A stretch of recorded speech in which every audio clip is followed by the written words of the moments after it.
is. Yes, that should all be what's needed.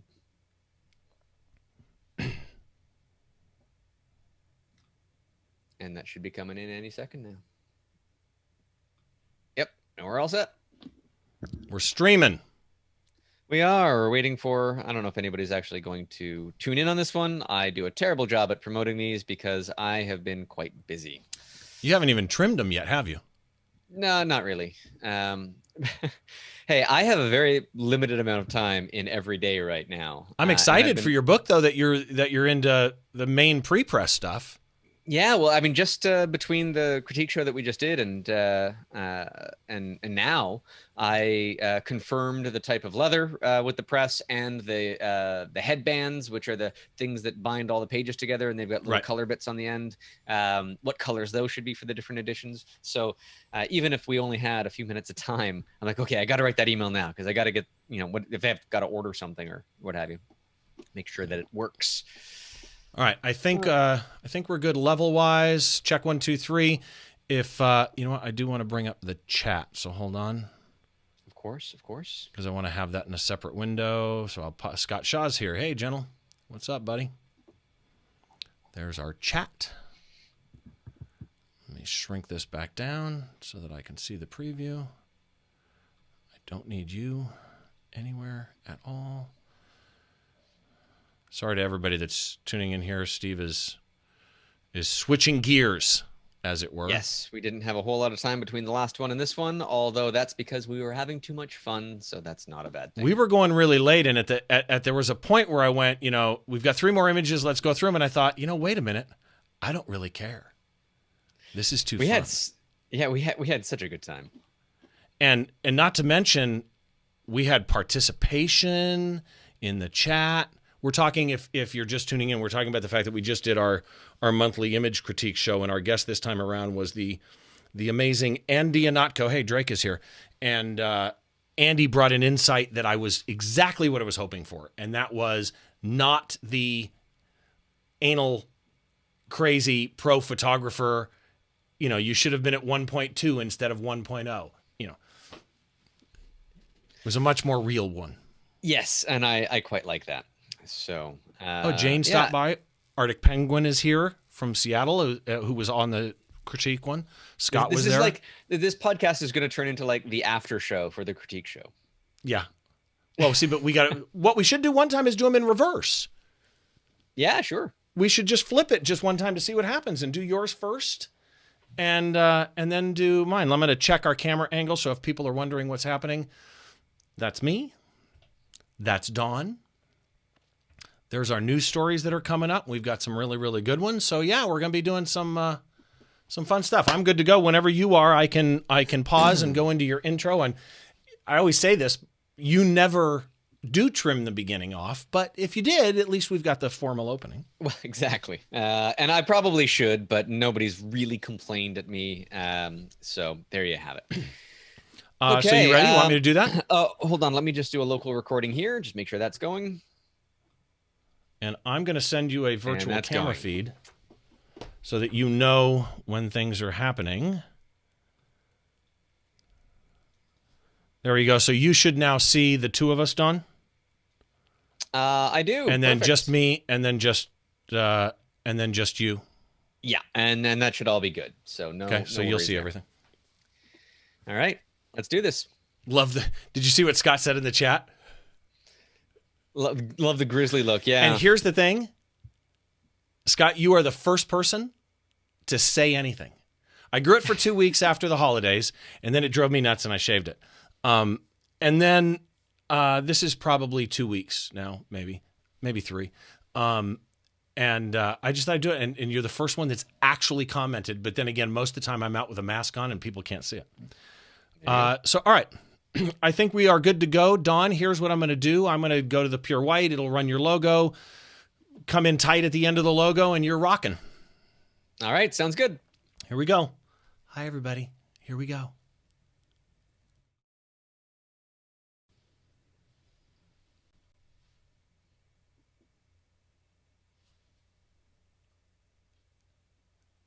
And hold on a second. Yeah, I'm just seeing white, Steve. Yeah, my OBS just froze. Oh, that's great. Literally. Well, I'm glad it froze. Wait, it's back now. I'm glad it froze it's back now. So we're going to try this one more time. Sure. We go back to the two of us. That was the weirdest thing. Let me try it one more time. Ready?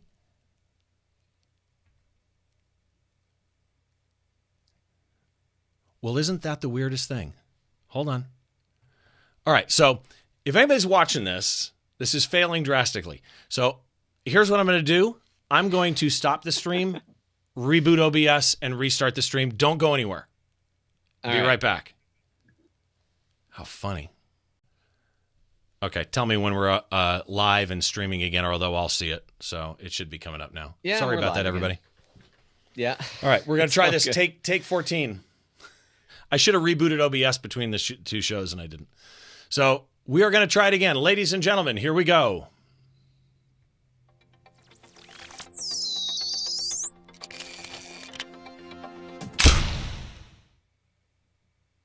Welcome to Photo Geek Weekly, episode 138, recorded on March 5th of 2021. This is actually the second time that I've recorded episode 138 because the previous one failed to record so miserably it was unusable. So if I have been distant, if you haven't heard this voice in a while, I was on a bit of a hiatus while I finished up my macro photography book, but the Photo Geekery show is back. And that's where we talk about all the science and technology behind photography, the ethics and the legalese if we have to, and get into some quandaries about when you should or shouldn't do certain things regarding artificial intelligence. All of these things are going to come up in this episode. And I am joined today by my very good friend, Steve Brazel, for this live edition of Photo Geek Weekly. How are you, Steve? I'm doing quite well, sir. How are you? I'm great. A bit frazzled, not for any bad reason, but there's just only so much time in the day. And you'd think that if you were home all day, how much you could possibly get done in that time, right? Yeah. You know what's funny? When the afterlife of pandemic started, in my head, there were like 19 things I was going to have time to do. And I haven't done any of them. The days just keep ending, and I'm like, what happened? I don't know. I don't get it. Yeah, if you did something productive during the pandemic thus far, I salute you, because it's definitely not an easy thing. And to that end, my macro photography book, The Universe at Our Feet, has been I don't know, not a holding pattern per se. It's not like it was put on the back burner, but when I would sit down to get to it, there'd be a billion distractions because my wife and daughter are at home, and I love them dearly. But long gone are the days of having 6 to 8 hours uninterrupted. And Don, and so that I just realized I never hit record on my local copy. Oh, okay. Well, you do need that for the podcast release, right? Possibly, but I've got it recording on Zoom, and I got it on YouTube. Let me do it. Let's start over so that I get you a good local copy. Sure. And so I'm recording now, so let's just do the intro again. I want to make sure I get your good quality copy for the podcast release. Sorry, everyone. All right. Again, I'm switching gears here. So here we go.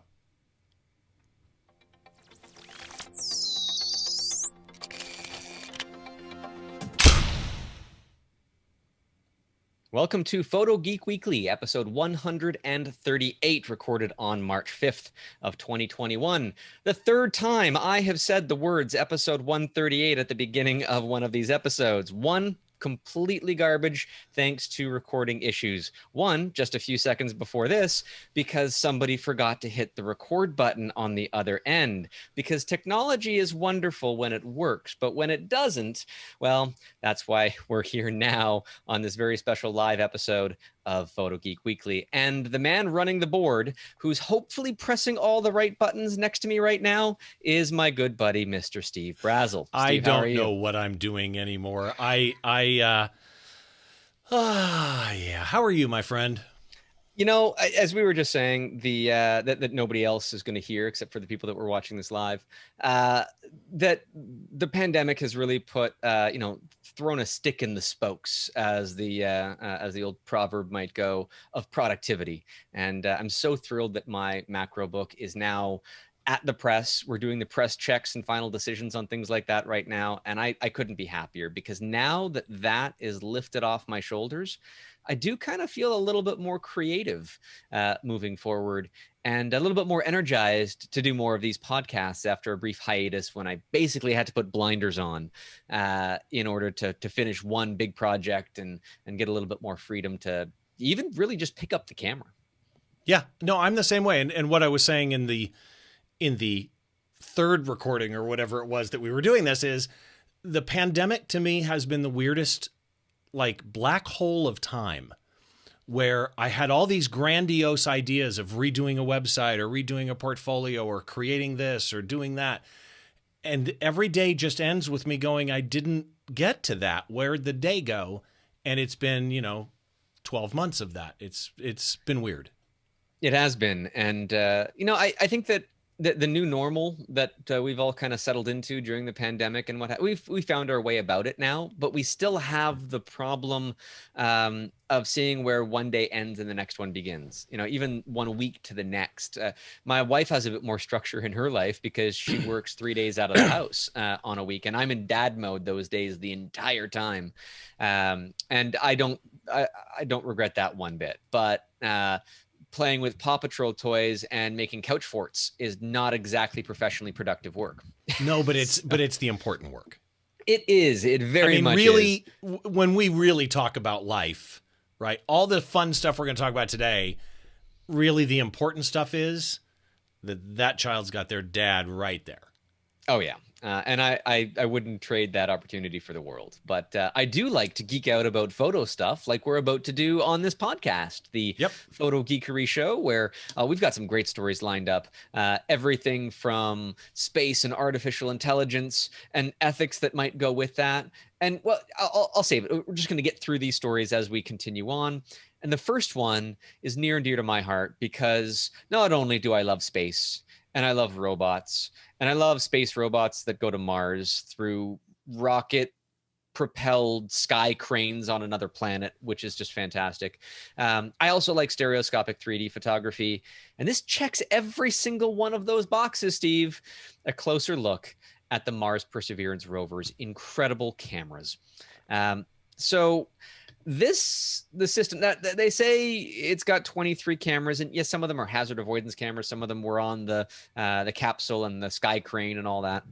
And some of them aren't cameras in the traditional sense. They're more metrology. They're measuring things rather than capturing, image data, as we might imagine. But there's a lot of cameras going on this rover, and it's the state of the art for what it could possibly be. Right.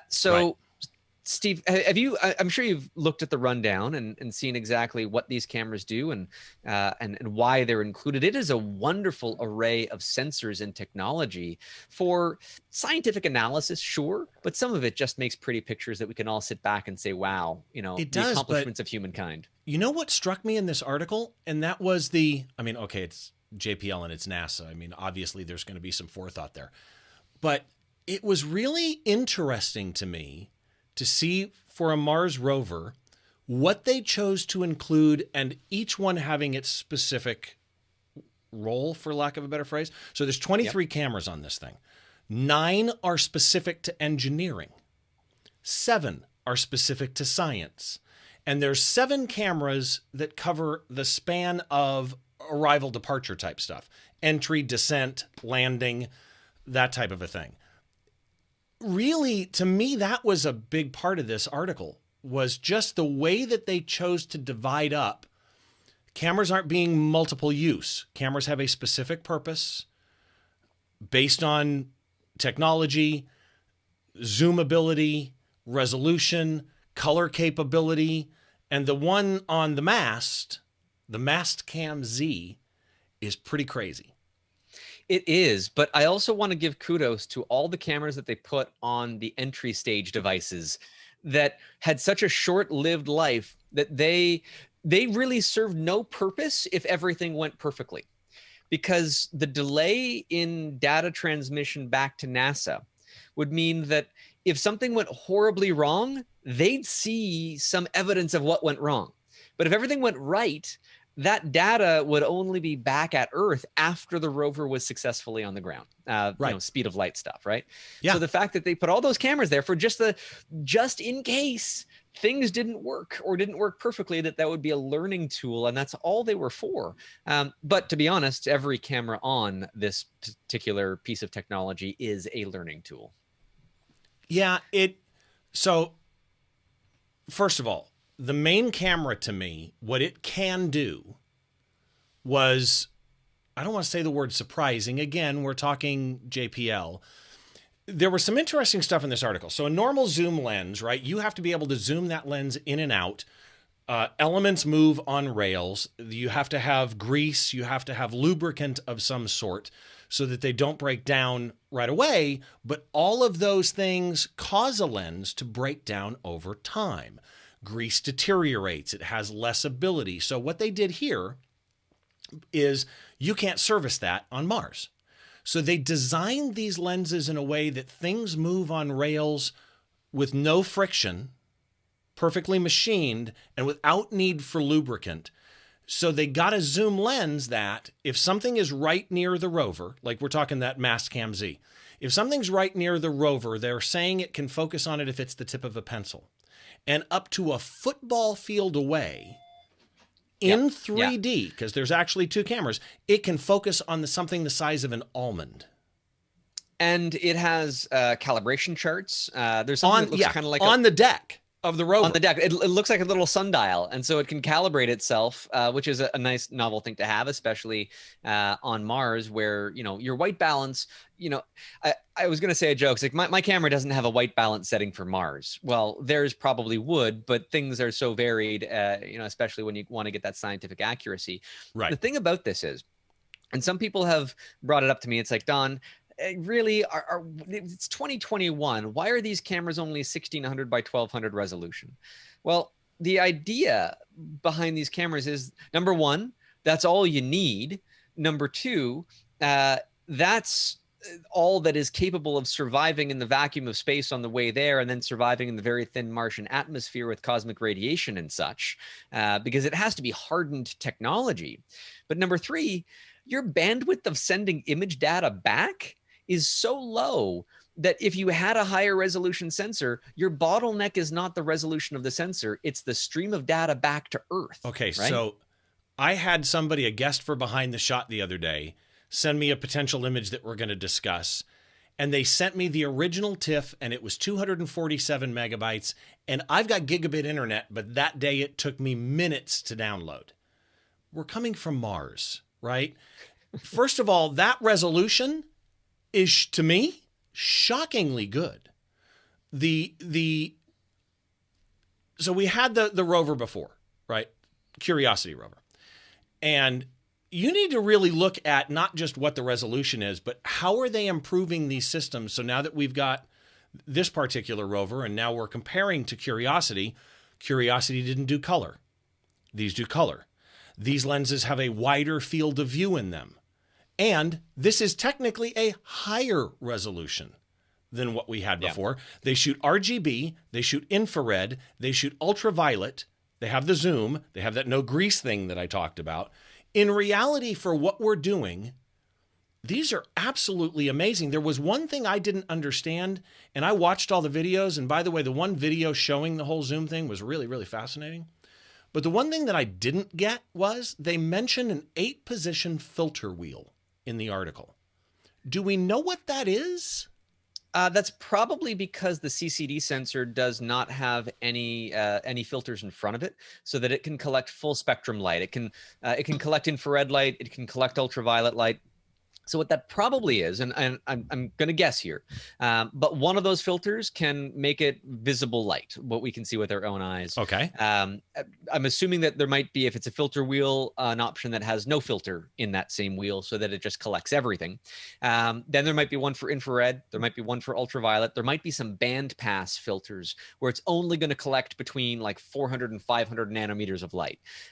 So that's like greenish yellow. Right. or somewhere in that area, which Mars might not have a lot of. So maybe there's one that is like red-ish, which is more.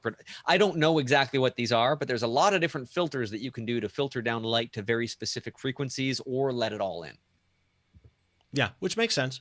Yeah. One thing that did surprise me also was what I said about, and this is in the article, it'll focus really close on something the size of the tip of a pencil, but up to a football field, this is the terminology they're using, up to a football field away, it can focus on something the size of an almond. But then when you look at the zoom, it's a 26 to 110. Yeah. At f7 to f10, that's the range that you've got. I don't know how they're focusing on, granted, there's 2 cameras and it's doing 3D. Is that? That's really cool. I want to touch on that because I'm a huge aficionado of stereoscopic 3D imagery. But the fact that you've got that on Mars adds more information than doubling the resolution. Because if you had double the resolution of a single frame, that's great. But if you, instead of doubling the 2-dimensional resolution, add a Z dimension, add depth information to that, that is so much more valuable than just plain old resolution. When you can see 3-dimensionality to things in that depth, not just for science, but for navigation, for understanding how far away things might be, that is a very important metric. Yeah, I completely agree. I just think this whole thing, I'm so glad we're back in space and doing things seriously and taking it seriously. And if you watched this landing live, one guy who was the project lead was one of the most amazing, wonderful things to see his live reaction.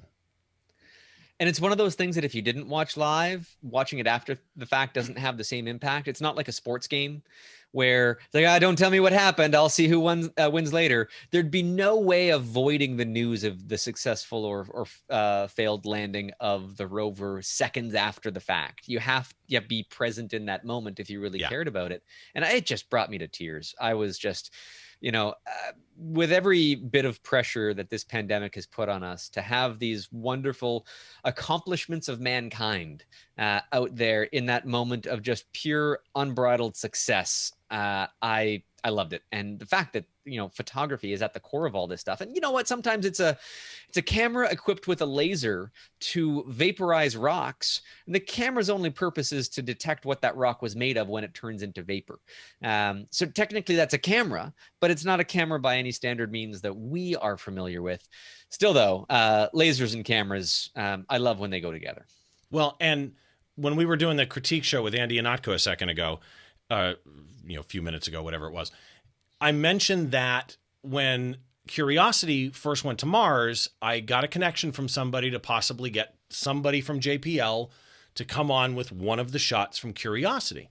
And unfortunately, that kind of happened at the time that I left the old network that I was on and I went solo, and that kind of got lost. But what was interesting during the process of starting to set that up was some of the email exchange dealt with making sure that during the show we would give credit to the people that mattered. So this is not a photographer, right? That you interview one person and it's their photo. The team that's behind these cameras are, first of all, it's a large team. Rights belong to a number of people. Credit belongs to a number of people. And so as we discuss this now, I just want to say to everybody at JPL, to everybody at NASA that managed to pull this off, there are people out there that seriously appreciate what you're doing, and it's inspiring and it's amazing, and thank you.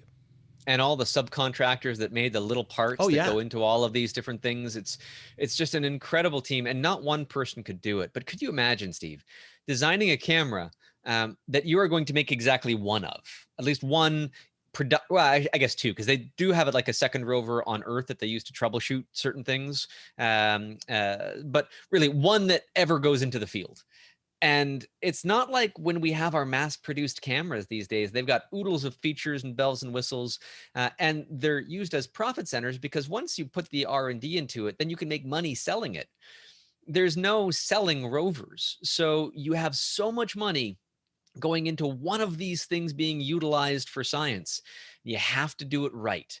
And if you don't do it right, then it's a colossal failure that every other member of the team, from the rocket sky crane to the person that made the wheels to everything else, through every piece of this, you're only as strong as your weakest link, and every link was pretty rock solid strong here. So yeah, I'm just geeking out over the success, and you can read into all of this stuff. The article is going to be, it's from Petapixel in the show notes at photogeekweekly.com, and just revel in it. Just give yourself a good moment.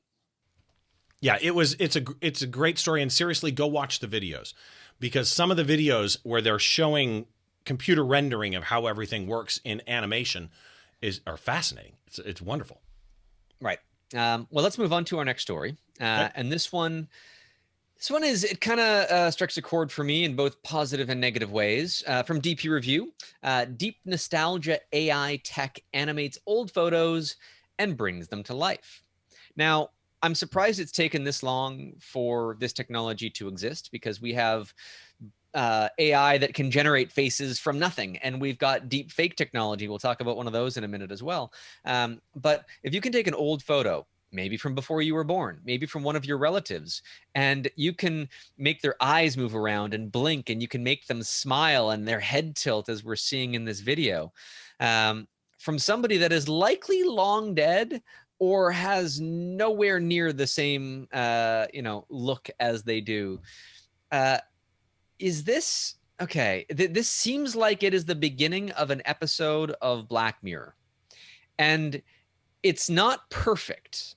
I'll give them that. It gets a little bit, but right now we're the nose and the eyebrows is where you can see it. You can see the eyebrows change, and the bridge of the nose changes. Right, and so we're kind of in that uncanny valley. But what if you just lost a relative and you wanted to see their face animated again? Right? I mean, how would that turn out for you? It would be a tearjerker movement, or of course, an antique sculpture with a sculpture with a missing nose and other missing pieces. I've even seen somebody animate a tattoo that they had of somebody's head on their arm, and so I'm sure you could do the same thing by animating drawings. Or I wonder if it would handle the painting the scream. I wonder if it would actually be able to do anything with that. I don't think it's trained for that much abstract interpretation of the human form. But would you, Steve, would you run any photos through this of your dearly departed family members, your ancestors, etc.? Okay. Not a chance in hell. It's cool. Purely from a tech point of view, it's really cool. It's disturbing, though. Right. The first thought I thought when I brought up this one here, which is the guy that's looking around, right? When I first brought that up, I thought to myself, this is being trained basically by videos. Okay. They have videos of natural human movement, and they're using the animations, facial animations, to then apply those constants to a still image. And while they're constant for most people, they're not constant for everybody. And some people, my dad always had a habit, I can't do it. My dad would always raise one eyebrow, right? I'm not going to see this here. So thanks. You and my wife making me feel bad. So to me, there's too much chance that I would miss the micro movements that made someone them. And that would bother me, because then my memory of them would effectively be the fake movement, not the real movement. Does that make sense? Yeah. I just find super cool the Acropolis one, right? The statue from the Acropolis. Okay, that's really cool stuff. I mean, that Acropolis thing moving, and it's this one. I think that one is my favorite because it was never real to begin with. Exactly. And so you don't have that same barrier. Exactly. But, and we should mention, the company that's doing this is a genealogy company called MyHeritage. They also did an ad with Abe Lincoln. If you go Google Abe Lincoln like you've never seen him before, you'll see it. And again, it's obviously not real, but it's disturbingly close. This is all AI information that's licensed from somebody called D-ID. And I don't know. To so me, Steve, it's not going it away, crosses though. a line. It does. And if it's on the other side of the line, but it's not stopping, I wonder where this is going to go, and how far they're going to be able to take this. Like if you could gather a whole bunch of photos of your family, uh, and input some characteristics like how tall they were and so on, then you could conceivably have an animated video of everybody sitting around a dinner table laughing and carrying on that never existed because they might not have even have been born in the same century. And that's not the first time that people have been compositing images together well in the film era a century ago, putting celebrities of different generations and continents and so on in the same images together. But now it's becoming, if this becomes so much more commonplace, then it becomes acceptable by society to do this. I really feel like I want nothing to do with it and stop people. Now, but take this for a thought. And I'm going back to that Acropolis one, right? The statue that was never a human, because that to me is where kind of the beauty of this whole thing is. Imagine the haunted house at Disneyland, which has, through other effects that have been done since the 50s or 70s or whatever, when they first opened the haunted house, are animating faces and making them follow you and through normal old techniques. But imagine what a Walt Disney could have done with this, right? Yeah. There's huge potential to me from the entertainment point of view, but it's troubling from the historic point of view, as is you sent a related article you should bring up. Oh, yeah. Well, before we do that, just Carl says in the chat, similar stuff for what they did with Carrie Fisher for Rogue One and Mark Hamill for the last episode of The Mandalorian. Not quite the same, but similar. And I get that there's an underlying vibe of technology within that. And then Terry says, hell, I got relatives who were never animated and they're still alive. So good zinger there, Terry.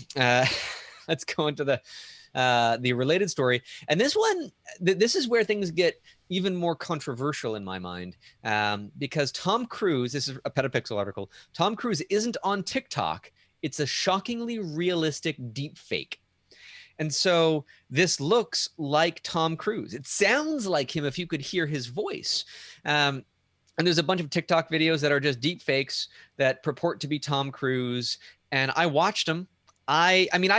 I've never studied Tom Cruise's face up close, to be completely honest with you.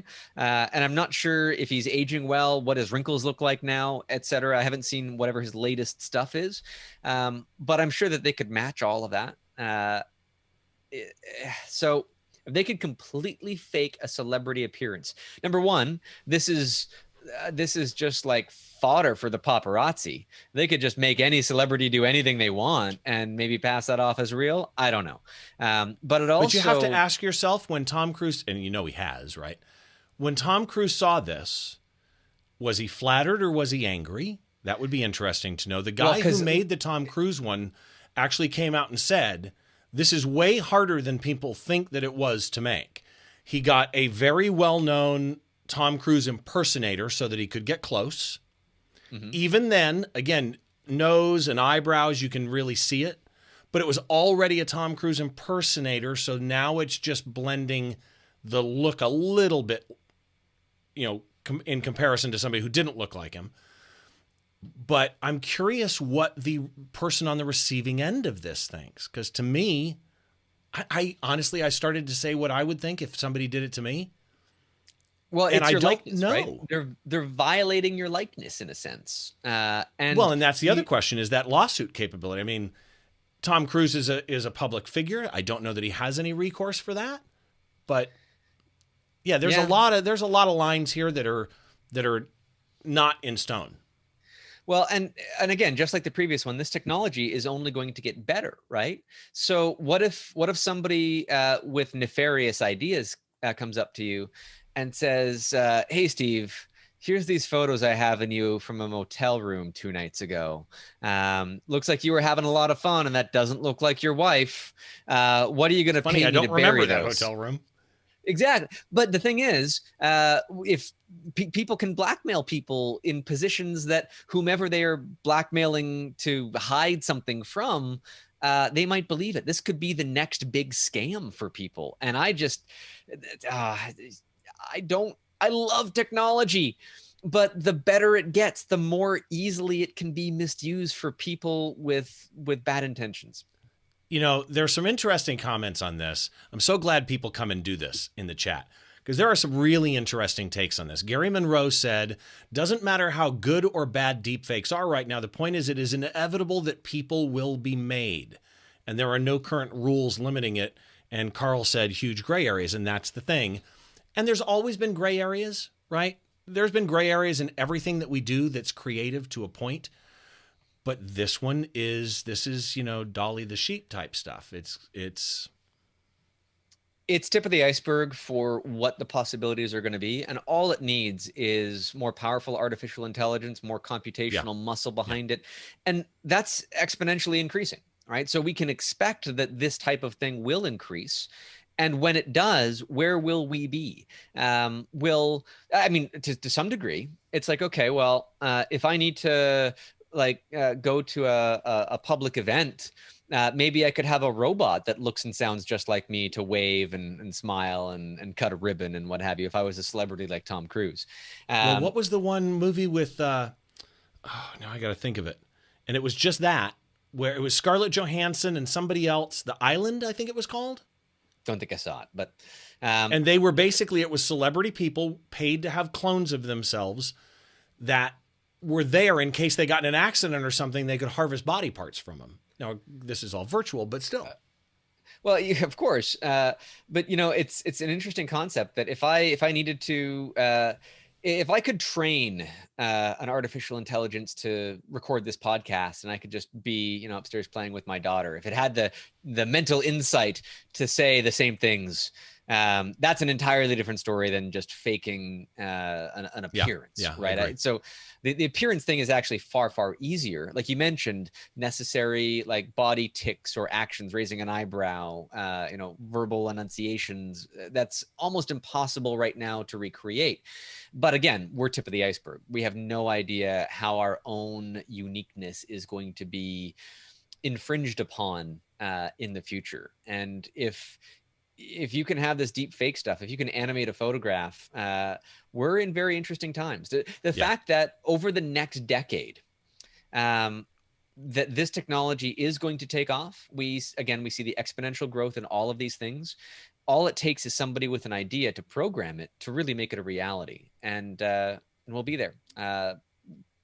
Dystopian future is ahead, so we'll see where we survive as creative professionals when just about everything around us can be faked, to the point where if you could imagine something, you know, there's technology out there that can read your brain waves and sort of start to reconstruct it in some ways as well, and dreams too. So that's I weep for the future that my daughter is going to inherit, because her sense of personality, her sense of self is going to be horribly affected by these, because in 10 years, she's going to be a teenager.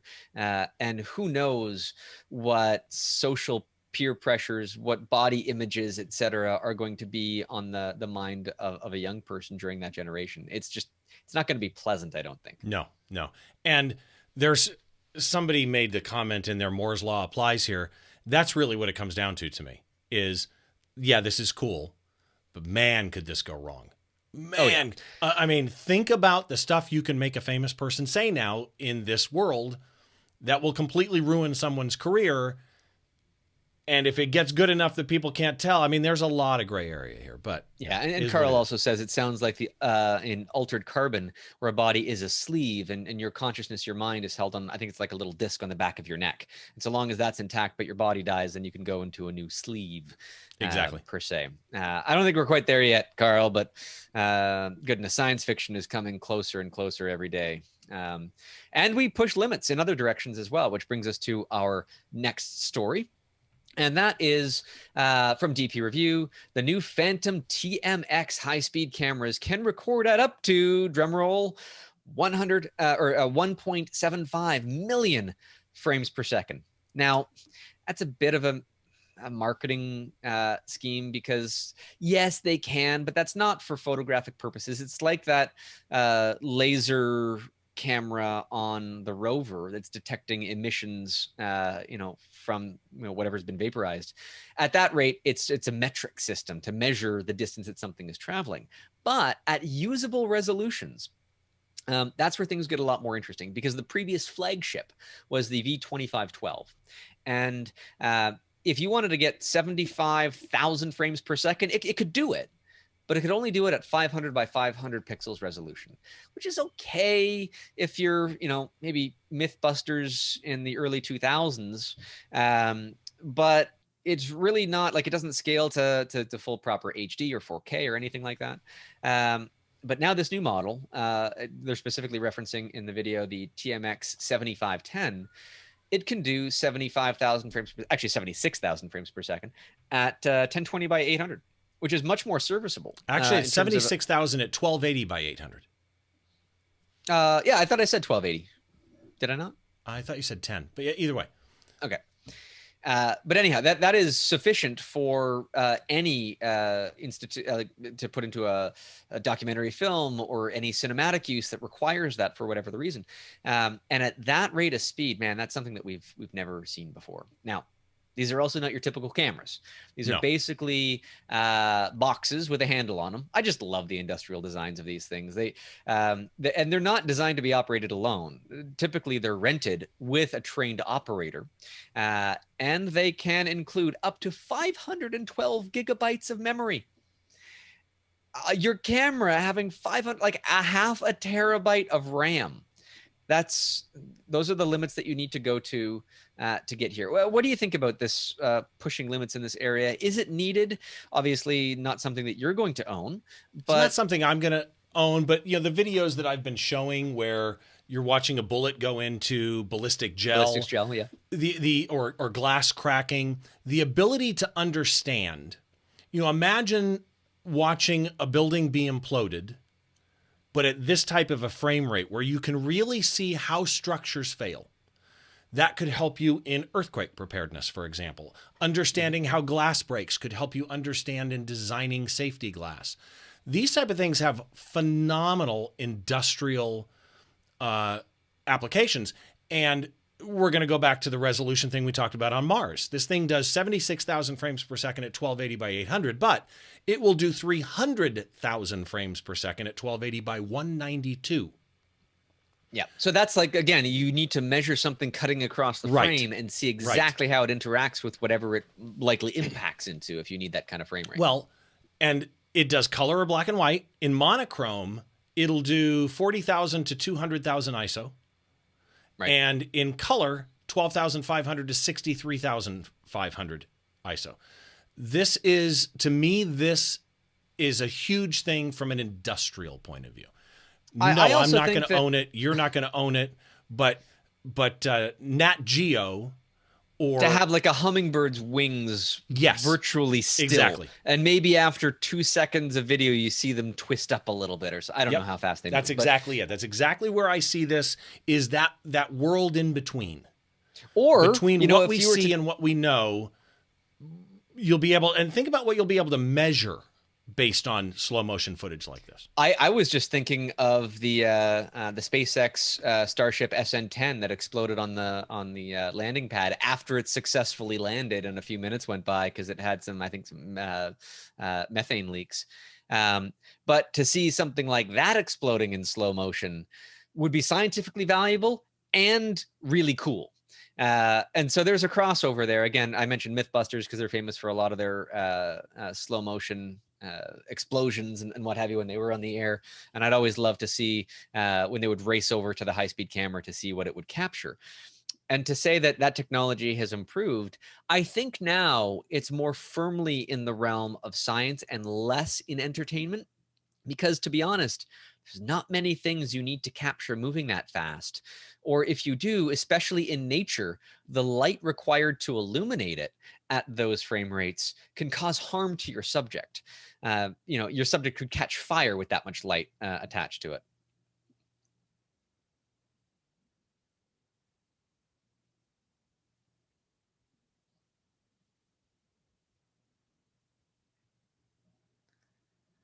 Oh, they're going to get one. I can guarantee you that. Well, it's one of those things where if you have to ask, you'll right.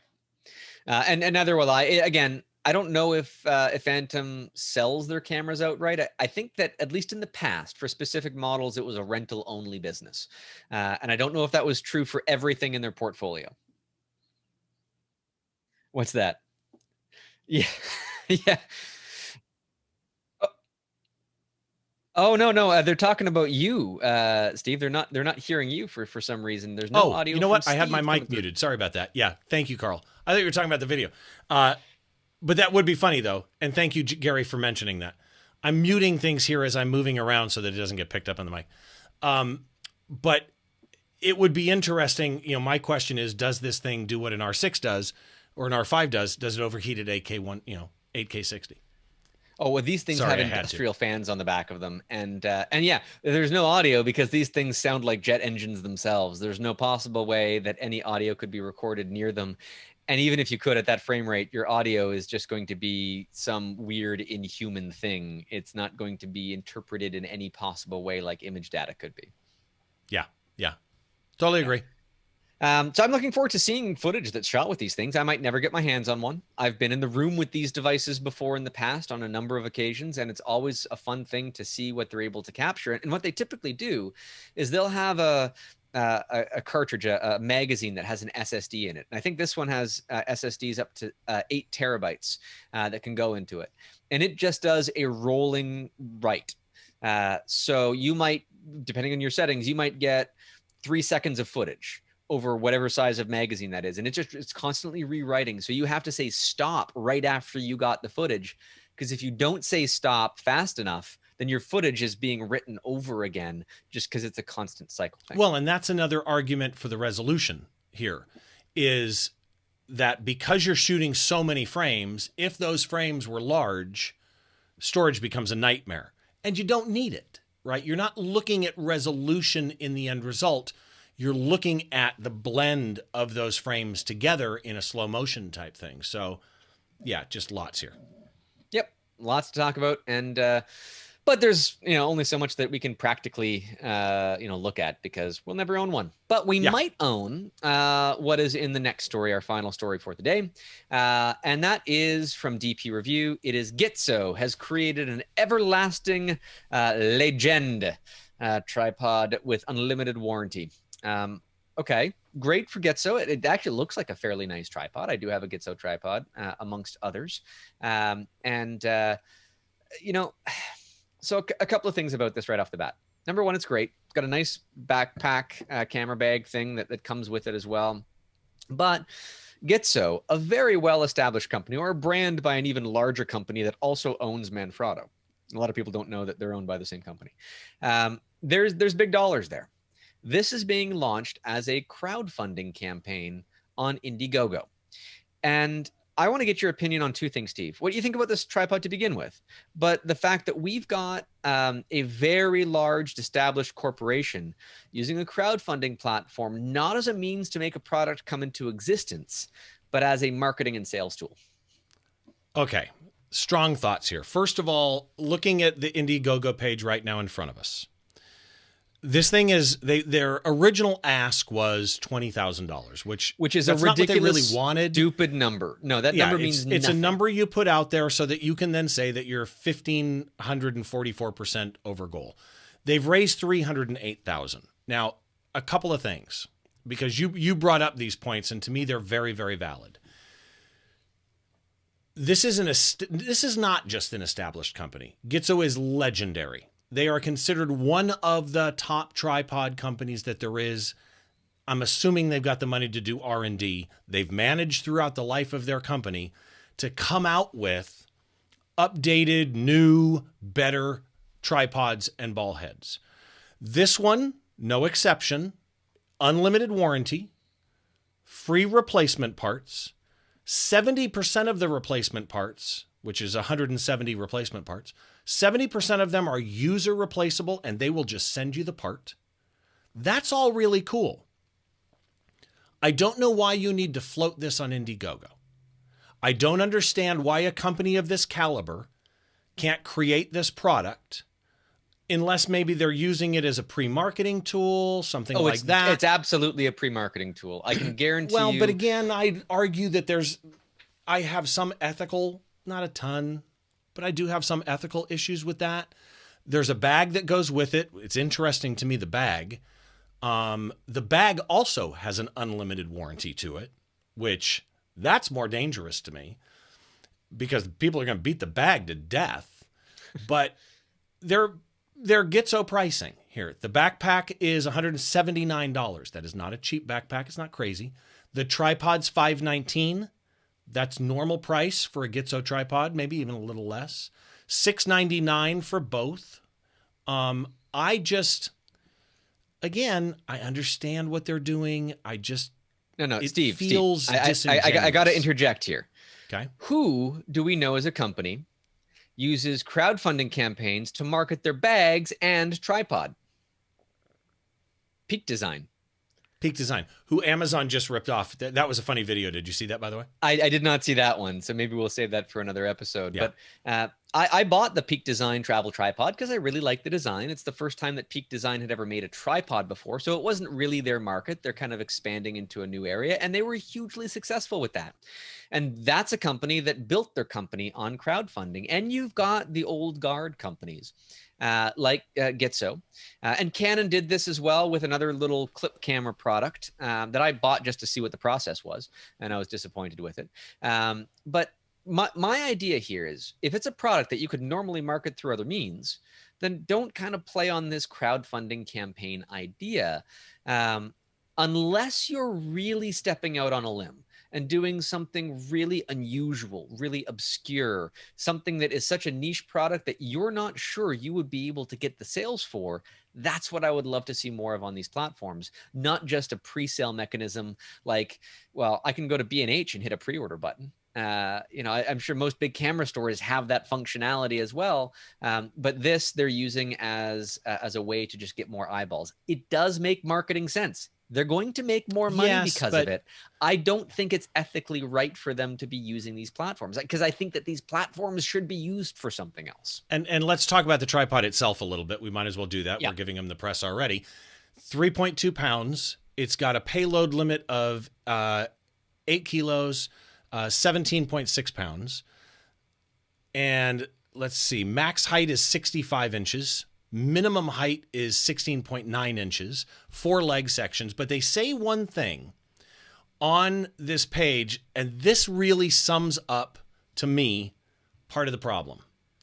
5% of the funds are for inspiring the next generation, which is great. Don't misunderstand me. But you're fundraising now, right? Yeah. You're using Indiegogo not to raise money for a product. You're using Indiegogo to raise money for a product and then giving some of the money from the product to a social cause. Again, great. Love that you're doing a social cause, but that's disingenuous to what Indiegogo is for, to me. Exactly. You want to donate money to a cause, donate money to a cause. And then from that perspective, if people buy in and they give some of that money away, well, yeah, most charities, you'll get a tax receipt for that, and that benefits them as well, right? Yes. Now, what's your thought, Steve, on clamp or lever style locks on tripods versus the rotational locks that we see here? So most people I know like the levers. I prefer the rotation. And the reason is I grab 3 of them, turn them, drop the leg. Push the leg up, turn 3 of them, I'm done and I'm gone. I also find that if you're in certain elements, sometimes sand gets in a lever and it rarely affects the twist kind. But I do know people who hate the twist kind because they can take longer. I don't live in Southern California, Steve. So when I'm wearing gloves on and I can't really feel the tactile response in cold weather of whether or not they're actually locked closed, and then I go to set up the shot and one of them is just kind of slips back into itself and then the whole camera falls over. I don't like when that happens, and that's happened. So you get a pretty good indication visually of when those lever style locks are locked. And so that's one of the reasons why I kind of like that Peak Design tripod over this one, just from a design aesthetic standpoint, even though they were both on the same and I have a Gitzo. I have an old Gitzo Traveler, which, by the way, we should mention, this is technically one of their traveler tripods. So it's designed to go on a backpack. It's small. It folds up really tight. I love my Gitzo Traveler. I absolutely love it. And it is the twist lock kind. But I don't know that I've ever found, I'm not a huge tripod guy shooting what I shoot, but I don't know that I've ever found the perfect tripod. I backed Lumapod on Kickstarter before, and they still haven't brought their product to market, although they're very close.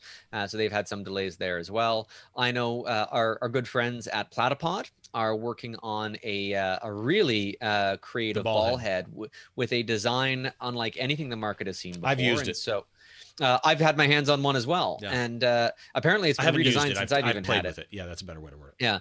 Yeah. And so from that perspective, it's innovative, it's new, it's a design. Like if a company like Novoflex has a quad-legged tripod, so it's not a tripod, it's a quad pod, I guess. Pod. And it doesn't really roll off the tongue. But the idea of, okay, well, if this had 4 legs, well, that's innovative. That's bizarre. People might not buy into it. And so thereby you can use a platform like this in order to mitigate the risk of your R&D, development costs. But if it's just your regular tripod, it's a good one, but it's a tripod. I from a tripod company, I think that they're just kind of rubbing me the wrong way. No, so I hear you. Yeah. And so there's that. That's our final story. But that leaves us time for picks of the week. But before we get to that, where can people find you online, Steve? So the easiest place to find me, I'm on Twitter or Instagram, or of course, all the links are from my website, stevebrazel.com. It's like the country Brazil, but 2 L's. And the podcast I do, Behind the Shot, is at behindtheshot.tv. On Instagram or Twitter, the podcast is Behind the Shot TV.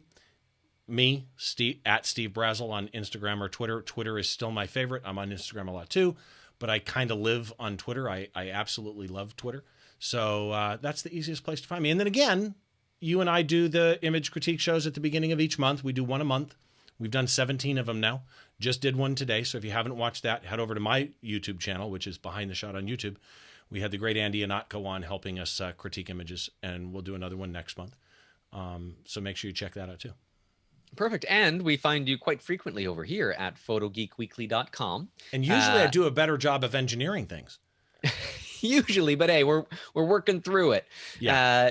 We haven't had any major faults since we fixed the ones at the beginning. Yes. And you can find me at doncom.ca, donkom.ca. Or if you are curious about my new book, which is just about to have ink on paper at the press, you can pick up a copy of that at skycrystals.ca. That's piggybacking off of my first book's domain name that had the e-commerce set up there. But that's going to be available hardcover, limited edition. I'm figuring out the where I've got the leather swatches here, and I just heard from the press that it is acceptable that I use. Oh, geez, where is it now? This guy. This one was the Ebony 4101 Lamon 956 leather, because that, for whatever reason, is the choice that I made. See, and I didn't get in time to get the limited edition, and I'm bummed. I wish I had. There are still a few available. You can pre-order them. I ordered from the press 5,000 copies of the regular edition and 150 copies of the limited. The limited will never be reprinted, although the regular edition is probably going to go through a second print based on the way that they're selling out. So they're still there. It's just part of that process. Nice. I'm happy that that's coming to a conclusion. But this podcast is coming to a conclusion as well, right after our picks of the week. So, Steve, what do you got for me? Okay. So my pick of the week, I've actually got 2 picks of the week. And I had my down camera set up right here to show it, and I was going to pull it up. But my phone has been sitting there through our critique shows and through this, and my phone just died. So I'm going to do it a slightly different way. But I've got 2 quick picks. And the first pick is what I'm actually talking through right now, and it's this.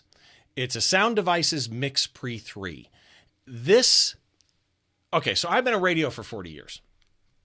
And I've talked on great mics, and I've talked on cheap mics. And I've talked through great equipment, and I've talked through cheap equipment. For the podcast, I've used a number of different interfaces to get these microphones that I use into the recording. And I started with a small, cheap little Shure X2U, which works fantastic. I switched to one that's on the shelf behind me back here. Actually, I started with even a different one, a Scarlett Solo. It was so noisy I couldn't take it. Went to the Shure. I went to a PreSonus. My PreSonus blew up 6 months after owning it. Literally blew up. Had to send it back. Smoke and flames? No, but it melted. They had to replace the motherboard 6 months in. Okay. And I only use it twice a month. It was like ridiculous.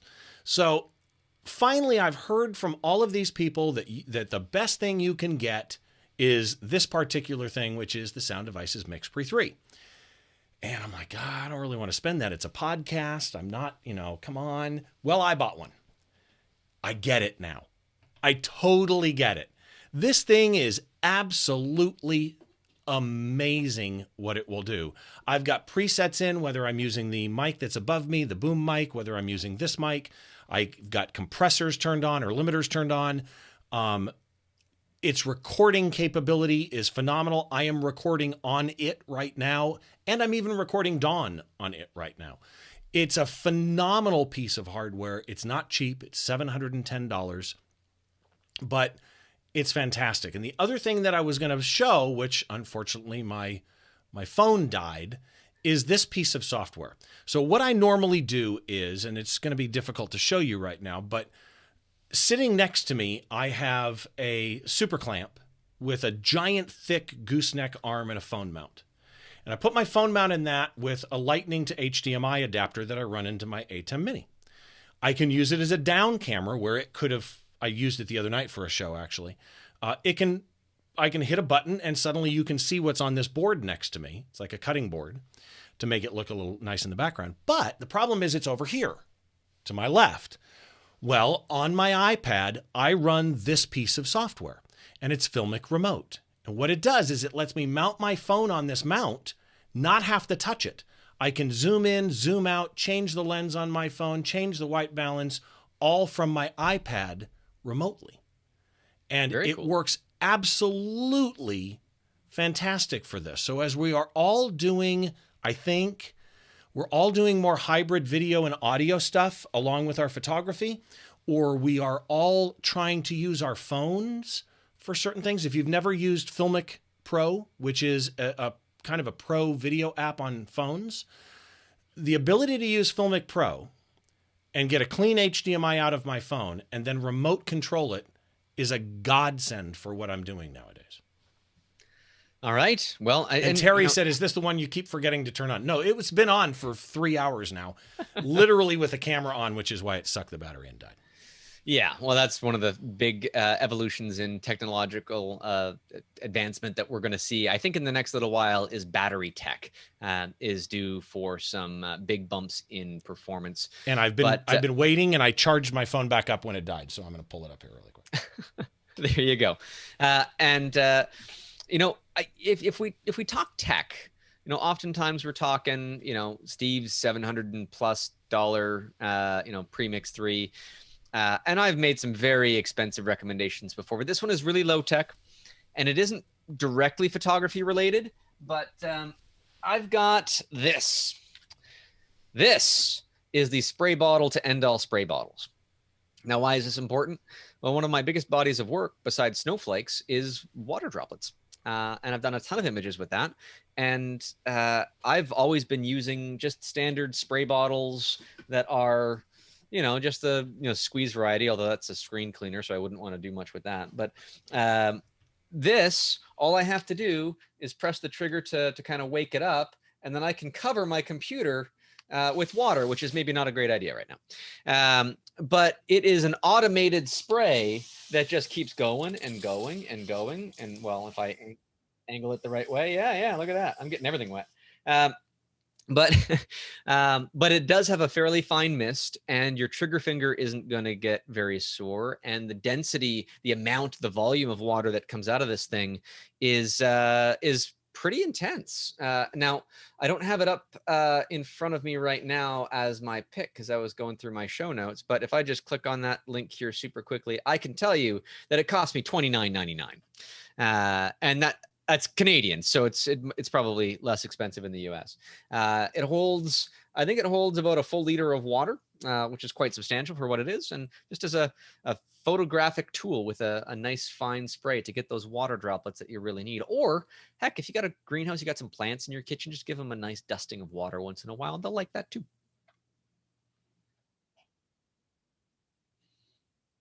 Aha.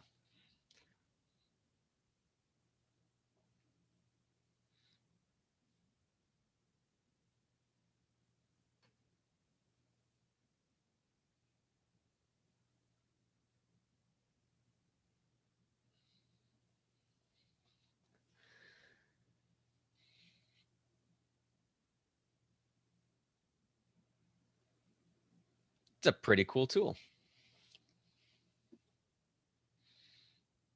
Steve, you're muted again. Steve.